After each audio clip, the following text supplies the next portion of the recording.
Harvard en este caso, ¿no? Se formó aquí en la Argentina, se formó en Rosario puntualmente, pero vamos a hablar directamente con él para que nos cuente un poco su historia de vida.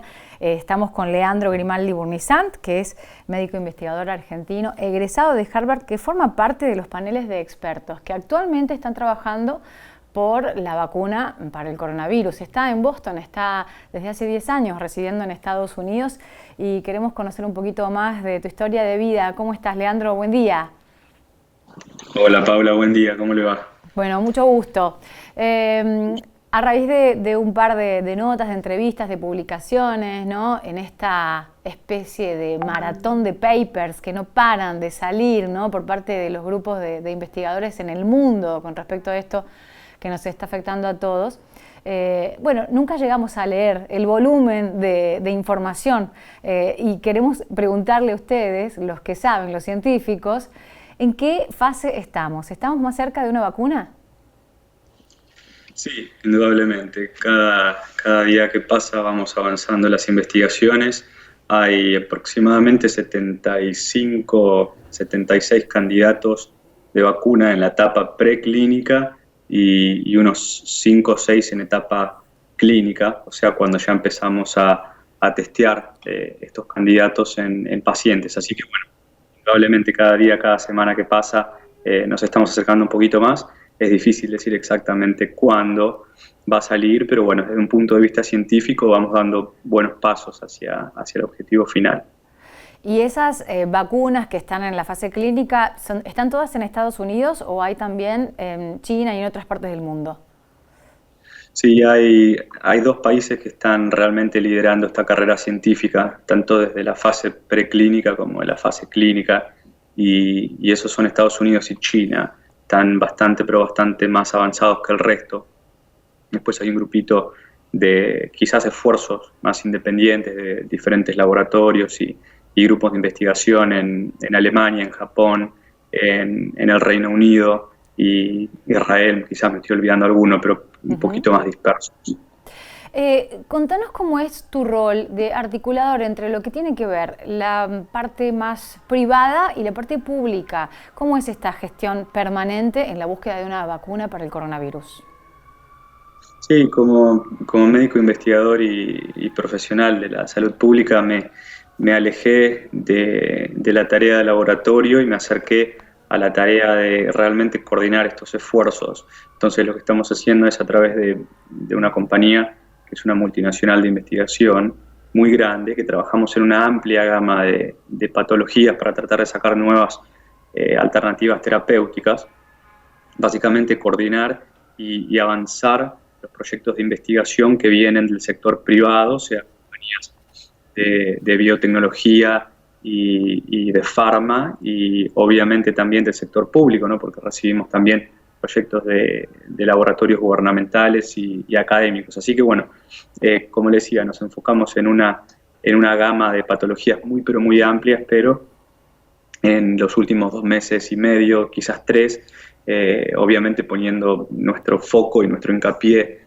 mucho más fuertemente en lo que tiene que ver con toda la investigación relacionada al COVID-19. Uh-huh.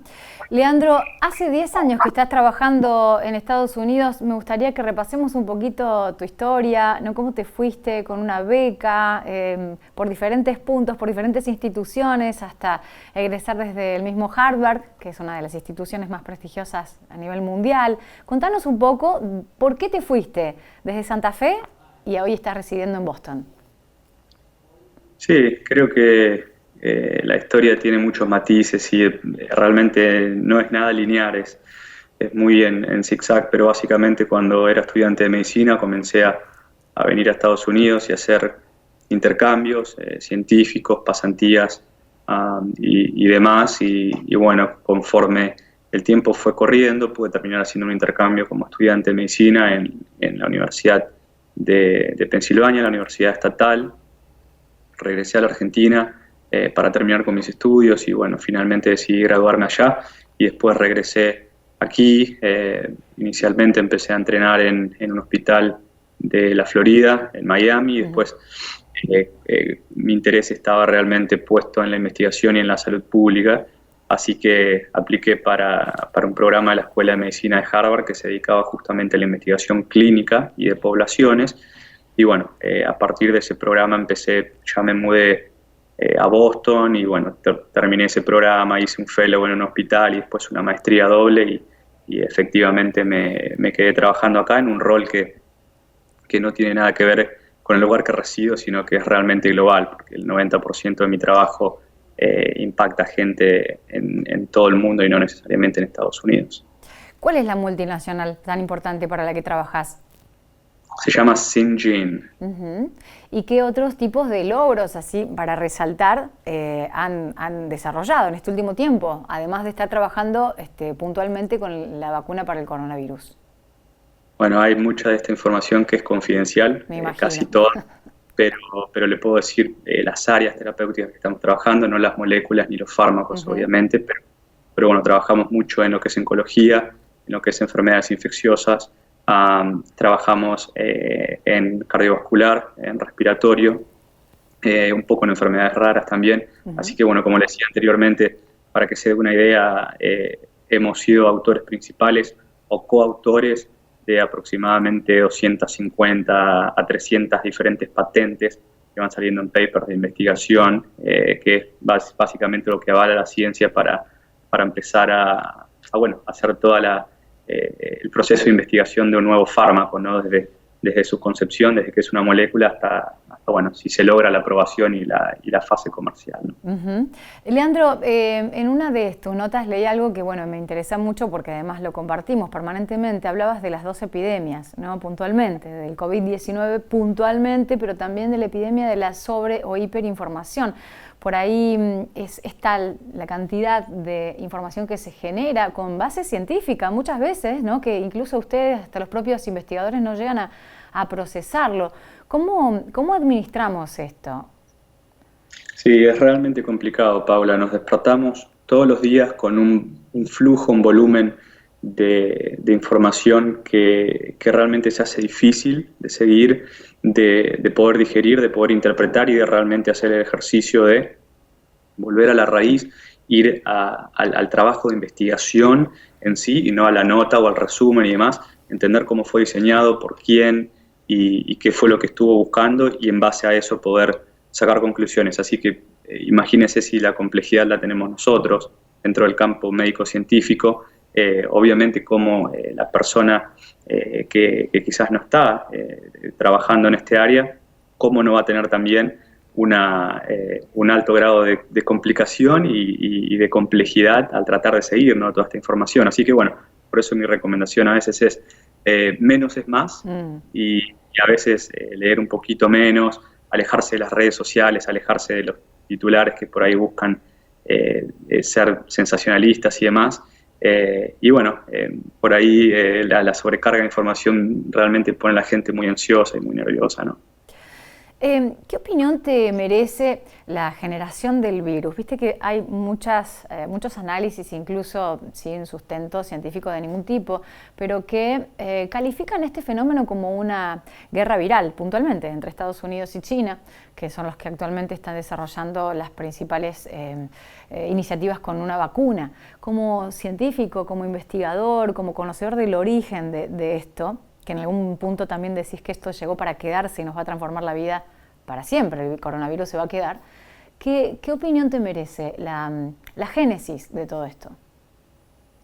Sí, no tengo realmente nada para comentar en términos de las teorías que rozan lo conspirativo y demás que se están charlando. Mire, mi manera de ver la vida es muy sencilla y es, si tenemos un problema, enfocarnos en resolverlo.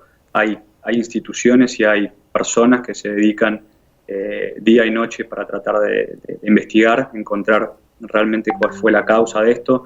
Lo que hoy sabemos, y desde un punto de vista microbiológico, es que es una entidad viral zoonótica, o sea, es un virus que realmente forma parte del reservorio natural en muchos animales y que, bueno, cuando pasa al humano pueden suceder varias cosas, pero lo que tratamos básicamente de evitar es que llegue a la fase de transmisión entre humanos, ¿no? Que es lo que ha pasado con el COVID-19. Así que no me pongo a pensar demasiado en de dónde salió y de dónde vino, sino trato de enfocarme realmente en cómo lo vamos a resolver y qué podemos hacer, porque cada día que pasa, cada hora que pasa, tenemos más infectados y tenemos más muertos. Así que no hay demasiado tiempo, a mi criterio, para hacer ese análisis. Leandro, desde tu conocimiento y lo que se está implementando en las medidas a nivel mundial, ¿cómo ves a la Argentina en el plan de mitigación y contingencia con respecto a lo que nos está pasando a nosotros puntualmente? ¿Y cómo lo analizás con lo que está pasando en Estados Unidos, ¿no? La diferencia de casos y la diferencia en el abordaje del COVID-19. Sí, indudablemente. Bueno, la diferencia cuantitativa de casos es difícil o más que difícil, no tiene sentido de analizar y de comparar, porque estamos comparando manzanas con peras, básicamente, porque uno tiene que siempre analizar en base a la población, en base al riesgo. Siempre tiene que ser una ecuación, no vale de nada decir en Hong Kong hubo tantos casos, en Mónaco hubo tantos y miren la cantidad que hay en Estados Unidos. Pero dicho esto, a mí realmente me impactó y me sorprendió de una manera muy grata la manera por la cual la población argentina acató todo lo que venía, todo tipo de normativa que venía de prevención de parte de los diferentes gobiernos, ¿no? Empezando por lo más alto hasta lo más bajo a nivel municipal, provincial y demás. Y eso es fundamental, Paula, porque una población que no sabe por qué debe hacer lo que se le pide que haga, es una población que en general no responde bien. Y bueno, realmente esto, lo que le comento es lo que veo desde afuera y hablando con amigos y familiares de allá, parece que al menos la gente ha entendido, ¿no?, el porqué de la importancia de quedarse en casa, de las medidas de prevención básicas y demás. Así que bueno, de ese punto de vista me parece que se ha hecho un buen trabajo, ¿no?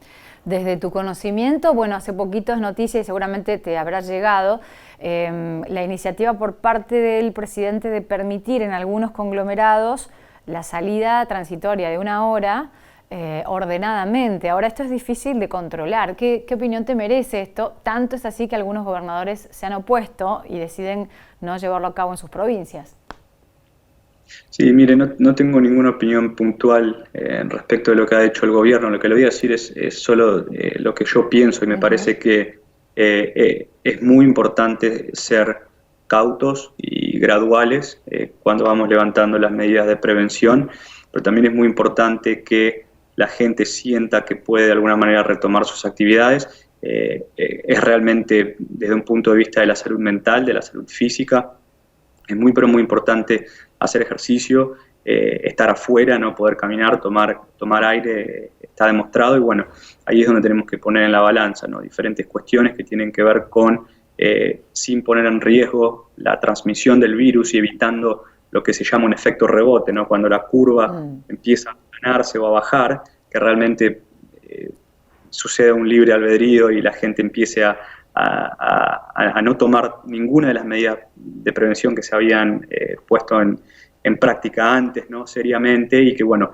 terminemos viendo un pico muy pero muy alto que ha pasado históricamente con otras enfermedades infecciosas, pero para mí es muy importante. Así que bueno, me parece que está bueno que hayan tomado esa medida, y también está bien que cada gobierno, quizás más loco regional, ¿no?, a nivel ciudad o a nivel provincia, termine tomando sus decisiones, porque nadie conoce mejor a las poblaciones que la gente que está más cerca, ¿no?, de ellos. Así que está bueno ver eso.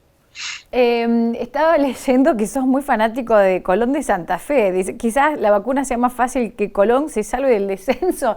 ¿En serio? ¿Sos tan fanático? Sí, bueno, creo que me lo preguntaron en algún momento y me dijeron que era más factible que salga la vacuna o que Colón se salve del descenso. Y me parece que la vacuna va a salir antes. No, bueno, sí. no me digas. Trato de seguirlo a la distancia con las complicaciones por ahí de los viajes y la diferencia horaria, pero sí, desde chiquito. Claro. ¿Jugás al fútbol allá en Estados Unidos? ¿Hacés algún deporte? No juego, ¿no? Existe muy pero muy poquito el soccer, como se llama acá, el claro. fútbol, muy fuertemente en la población femenina. De hecho, el fútbol femenino es un deporte enorme acá, pero no, sí trato de mantenerme activo. Vivo en un lugar en donde, gracias a Dios, hay lugares para salir a correr estando lejos de la gente y demás, así que bueno, siempre trato de todos los días hacer un poco de actividad física. Leandro, leía que te interesa mucho, bueno, el tema de la salud pública, y describías cuando lo hacías a tu actividad como de impacto mundial, más allá del lugar en el que residís, que es Boston, ciudad maravillosa, enorme. ¿Y qué pensás de cuando salga la vacuna, evidentemente de acá 6, 8 meses, el año que viene?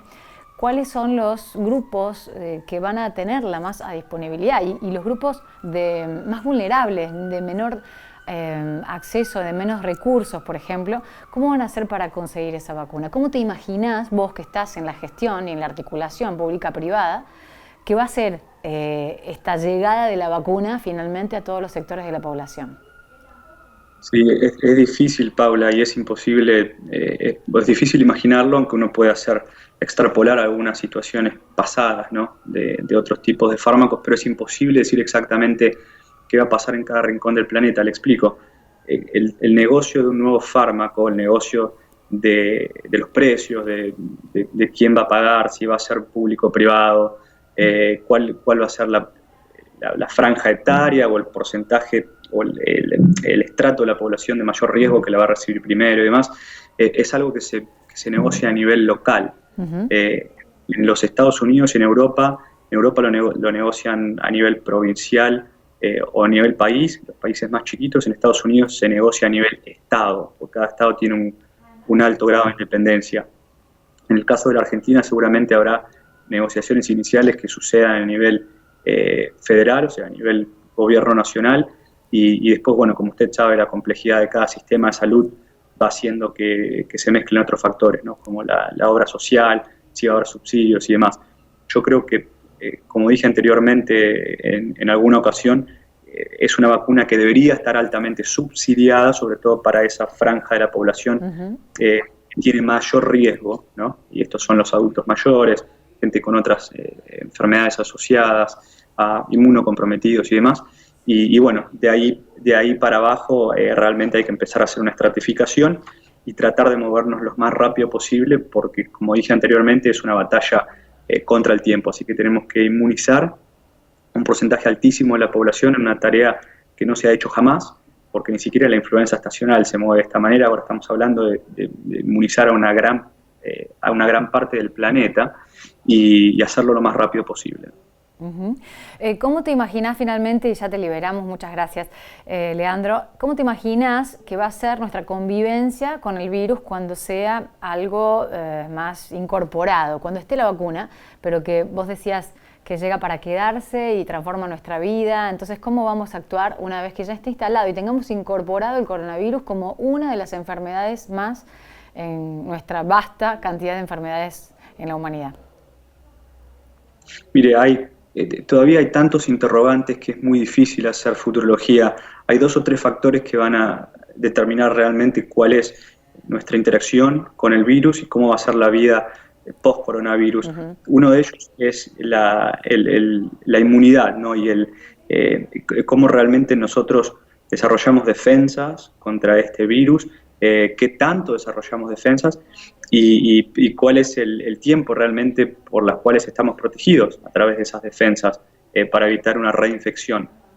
Lo otro va a ser el concepto de que, no sé exactamente cómo se dice en español, pero de un componente estacional, ¿no? Y ver si este coronavirus logra realmente llegar a esa fase o a ese ciclo viral similar al del virus de la influenza, por ejemplo, en donde, como usted sabe, nos tenemos que vacunar todos los años porque el virus es un poco distinto cada año. Si bien es el mismo virus, la cepa va cambiando, entonces no estamos, claro, va mutando y demás, entonces no estamos del todo protegidos. Así que esas 2 o 3 cuestiones son las más importantes para ver si va a haber un componente estacional, si realmente tenemos una defensa, no solo a nivel individual, sino a nivel rebaño, como hablamos en epidemiología, para decir, bueno, este sector de la población, se hacen los testeos y se determina que están seguros, ¿no?